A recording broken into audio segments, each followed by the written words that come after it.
Hello, everybody. Here we are, like every Thursday, to read my fan fiction about Harry, as you all very well know. So, tonight, is a very important night because we are going to start the third book, the last one. And we are gonna have the intro tonight. Now I'm gonna explain a little bit how it's gonna work because this book is different from the other. To start with, I love it. I totally love it. I think it's amazing.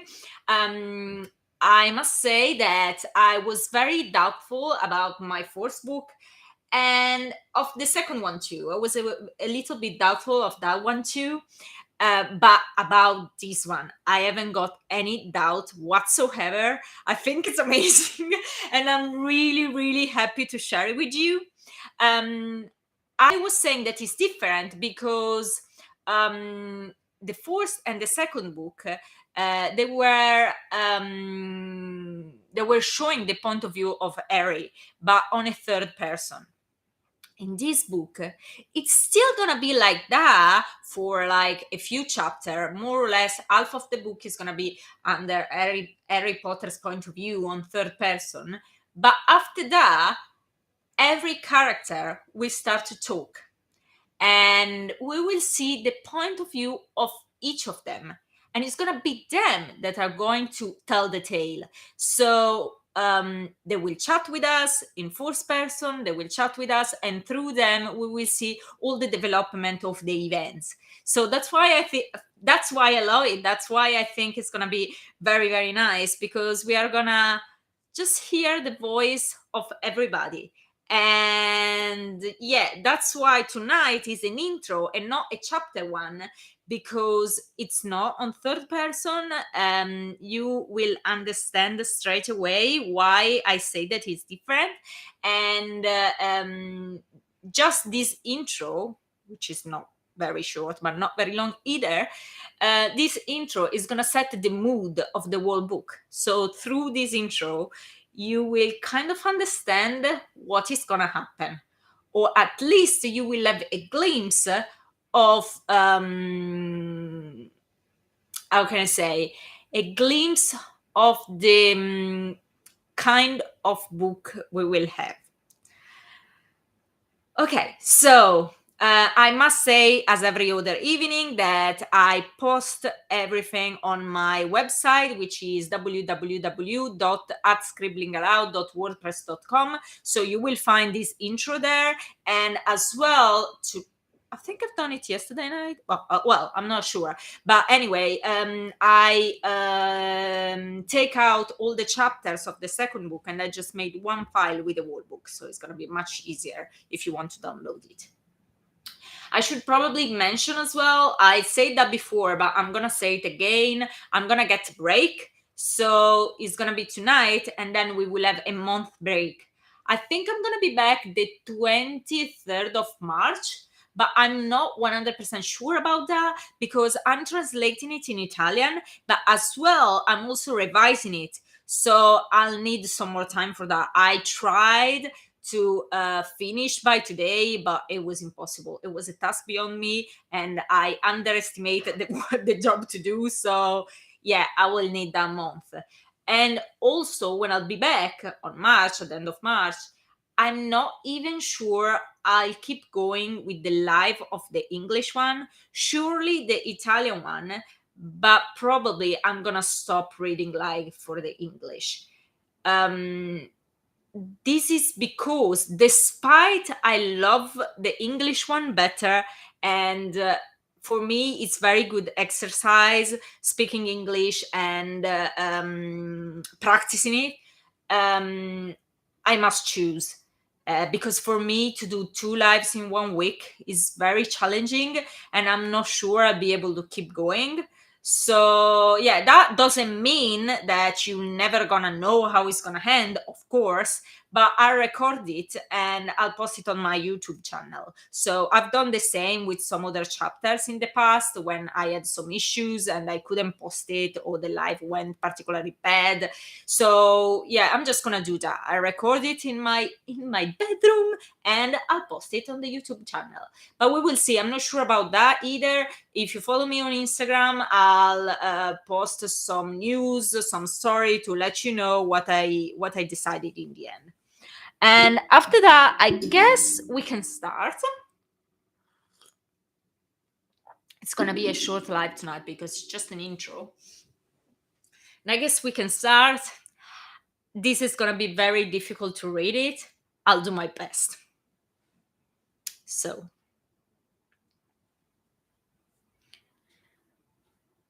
prisoner 01259 364-L854. Harry Potter? I want him dead. No, hold on. I don't want him dead.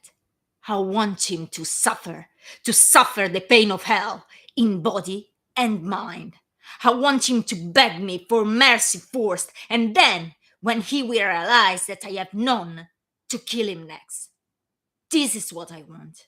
Yes, this is what I want. He must suffer.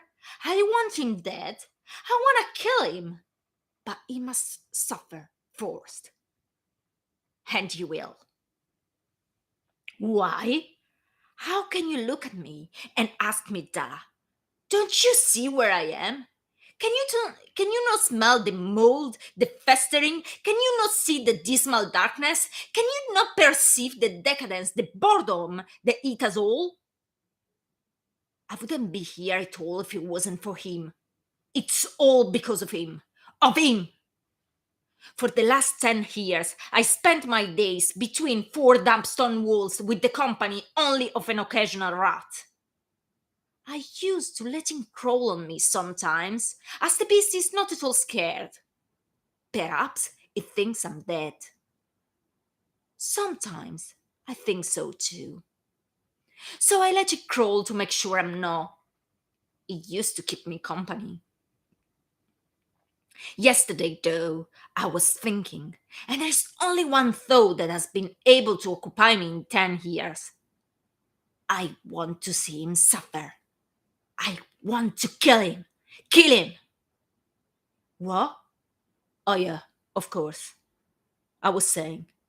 Just when my imagination was taking flight and I was right in the middle of a very well casted Crucio, the little beast began chewing the pillow inches from my head. It made such a racket the fantasy was ruined, and I was back in my cell. My putrid, horrible cell. Damned filthy beast! I swiftly grasped it. It began squirming straight away, the tail lashing madly, trying to get free. I observed it a moment. Those tiny wrinkly claws, those sharp fangs. I began to squeeze it, slowly, at first, enjoying the screech. Amazing how loud they can get. But then, with ever increasing strength, until when from every orifice of the beast was gushing blood. Interesting. I wonder if it works the same on humans. Then I let it drop, and I stamped it with all my strength until only some scraps of fur, loosened fangs, and a reddish stain was all it was left. I wonder if you can do the same on humans. I wonder if you can do the same on Harry Potter. That thought stopped my cold rage in an instant, replunging me in my fantasy. A nice one, with much blood and screams. He was so good. It lasted until yard time. We only get one daily hour to walk in the courtyard, a bare, dusty place, and that is the only moment where we can see daylight, as most of the cell have so tiny a window barely any light can get in. We can talk with other inmates then. I don't. I don't talk to anybody. I want to be invisible. I wait. Anyway, most of the people here are out of their minds completely by boredom, squinting blankly at the sky like idiots. I wonder if they see what I see. I wonder if they hear what I hear. The bleeding, the screams. They are not only in my head though. Sometimes they are all around. Sometimes somebody starts to yell out of the blue, especially when they're taken back to their cell, and they just howl and yell with all their voices, and it gets so insupportable, everybody else assault them savagely to shut them up. It's always nice to watch, refreshing. It gives me new inputs for my reveries back in my cell. It lasts so little though. Guards are all around, always. I observe them, not seen. I know who they are, their names, their timetable, their weakness. I'm invisible and I observe everything, everything, everything. I'll kill him. What? Ah, yes, I was speaking about inmates. Daily, the word spread that another prisoner had done himself in. And I wonder if this is their solution not to be pardoned by us. We are just a weight on society, a nuisance, a danger, scum. They bring us to want to kill ourselves. But they won't succeed with me. Oh no, no, no. I'm not mad. I'm not stupid idiot, even if I pretend very well. I'm not mad.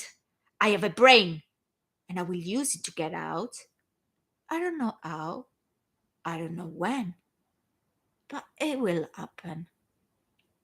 My life won't end in Azkaban. I get out.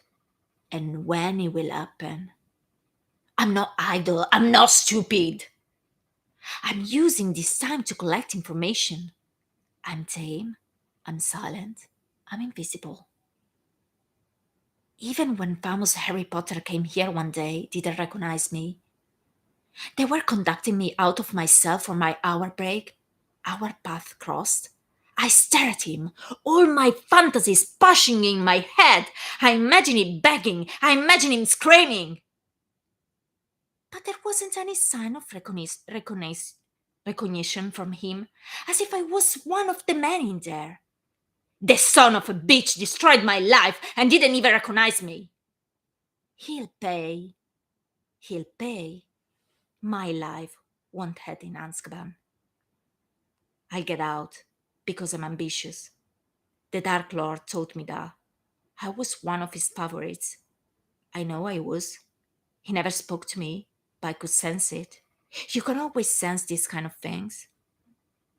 I knew that the only reason why he never acknowledged me was not to create jealousy between the others. But I've always felt it was so. I was the favorite. Narcissa initiated me, and everybody knew she was his right hand. She told the Dark Lord my story, and I knew he'd want me in the team straight away. We were so similar. I ain't got any mother. I killed my father. The piece of shit deserved it all. I didn't kill him by magic. He didn't deserve such a finesse. And anyway, I didn't have a wand at the time. I was only 12. I stabbed him. Old school. I stabbed him in the stomach first because I want him to live long enough to understand what was happening to him, to understand that I, his staying son, the one who always bore his abuses in silence, who never complained when quite drunk he would beat me, abuse me, and force me disgustingly, was killing him, gutting him. He suffered too. He suffered. So, as I was saying, I stabbed his stomach first. He tried to fight back, but the potion I slipped in his drink was starting to have an effect. The disgusting old creep. So then I tied him. I cut bits and parts of him just to vent out my feelings and enjoy his shrieks, so similar to the last one when I think about it. And when my cold frenzy took possession of me, I started to stab him a bit everywhere to find out what's inside the bastard of that kind. only filth. The starting idea was to stop once his struggling would fade, but I got carried away, and at the end, there wasn't much of him to left to be recognized. Like with the rat, I bore the body anyway. He deserved it all, the piece of shit. I lived by expedience from then on. I nicked what I needed, and I learned magic on the street. I was 16 when a death eater found me in Nocturnal Alley, practicing the cruciatus on a stray cat. He understood straight away my potential, and they trained me up for 2 years. Finally, I had a home where people saw potential in me. They encouraged me, gave me important tasks to accomplish, gave me tons of money, and with that, you can buy anything you need: clothes, brooms, woman. They left me indulge in my passions. They even gave me useless muggles sometimes to treat me. The day have been marked as being the best of my life. The Dark Lord looked at me that day, and I read in his eyes respect for what it became. I read there the bond that united us. I was his best servant, the most loyal, the most faithful. And then Harry Potter came, a scrawny boy good for nothing. How he survived the killing curse is the wonder, and not once but twice. And this boy, good for nothing, defeated my master. He ruined everything, all his plans for a better world, all the effort put in it. I've been forced to flee from the only place I ever felt home. All the people who ever appreciated me, either dead or being captured. Everything ruined. His fault. His fault. I was in the streets again, but not a kid anymore. I had magic, I had training, I had my brain. When they cornered me, I brought quite a few down with me. I thought I could have made that escape, but then Harry Potter showed up. The holy, the perfect, the special, the one who everybody loves. We dueled for some time, and I know I could have had the better on him. The revenge was so close. But then another hour got me by surprise. Behind my back. Coward. I expected Mr. Goody Goody Potter to get pissed off for it. Surely he wanted to duel me fair and square. Surely he had been waiting that moment for a long time like I was. But no, not him. The vermin came up to me, all panting and crossed, kicked me hard in the stomach, insulted me, and they brought me away. Although in the defeat, there was a small consolation. I had a last satisfying glimpse of him crouching close to one of his mates, I sincerely hope a close friend, quite dead by my hand. When he understood the guy was ready for the grave, his expression softened my disappointment in having been captured. That was a good moment. I replayed mentally very often in my mind. It took them 10 years to find me. I'm quite proud of myself, but I've always been one of the best Death Eaters. I was merciless and obedient. I would do anything I was asked to. I could obtain any kind of information needed. I can be very persuasive. Let me tell you a little secret. I want to disclose it here, just because it's only me and you, and I know you won't blab. It's so simple, but very effective. There was a weak point in everybody but me and the Dark Lord. Can you guess what it is? It's so stupidly obvious. It's love. Even Narcissa, that prided herself so much about her greatness and skills, loved her sister. That made her weak. I don't care about anybody. The Dark Lord neither. That's why he was so powerful.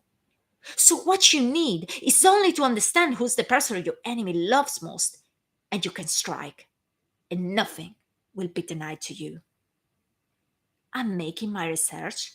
I'm not idle. I'm not mad. It's not easy being close in here, but slowly I'm collecting information. Guards tend to chat in front of me. I'm so invisible they don't even realize I'm listening. They leave us old newspapers time to time, and there is always something concerning him. I keep all I can find. When I be out, I use what I apprehended, and what satisfaction will bring me to kill him! What fame! I'll be the most famous of them all! I'll be the one that killed Harry Potter! I'll be even better than Dark Lord! He never managed, I will! I'll be the darkest wizard of all times! Everybody will remember me forever. People will shudder when talking about me. Children will have nightmares over nightmares about me. In the whole world, my name will be recognized and feared. And all the doing something will give me the greatest joy: torture and kill Harry Potter. What are you saying? Yeah, I know. I know it's a risk. I might try. I might die in trying. It's a good price to pay, I reckon, don't you think? Even if this might prove to be my closing line. Through death, I'll write my name in history. I'm not afraid. I've never been afraid of anything. The Dark Lord was. He was afraid of death. It had been his bringing down. It was his weakness. I have none. My name will be remembered forever. In all these years, I dug out many useful tips. He has got two sons. They are not children's anymore. Shame, because for some reasons, threat on children works always better. But they can still be useful. The oldest is his spitting copy. I think I'd like to get hold of him. He looks so much like him. They are attending Hogwarts. I didn't study there, but I've been at the castle for the Hogwarts final battle. Screw the girl, kill the boy, kill the woman, weirdo, purple hair. Some more, probably. I cannot quite remember now. Anyway, I know the castle. I know it won't be difficult to lure them out if needed to. He used to have a daughter, quite dead. The day the news spread in Azkaban, it had been the only day where I caught some of the prisoners smiling. Everybody hates him here. Everybody would love to have a go at him. I smiled too. I leaped for joy. But inside, that thought made almost bearable the long hours in my cell. Knowing it was somewhere shattered by sorrow gave me new strength. I hope he loved her very much.